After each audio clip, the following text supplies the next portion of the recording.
अस्सलामुअलैकुम दोस्तों, చాలా खुशयो खैर दोस्तों। किंग मिराली उस्ताद शमन अली मिराली जो नओं एल्बम रंगन भरी दुनिया एल्बम 2024 ईद एल्बम दोस्तों गिफ्ट है। अगर अवां चाहियो था तो ही एल्बम जल्दी खां जल्दी अवां वटि पहुचे। मुझे चैनल के सब्सक्राइब कयो, लाइक कयो, शेयर कयो ऐं मुकमल वीडियो ॾिसी लाइक कयो, सब्सक्राइब कयो। जल्दी मूंखे इंतज़ार रहंदो।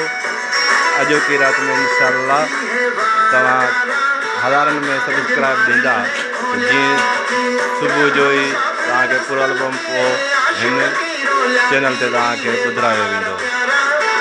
महिरबानी।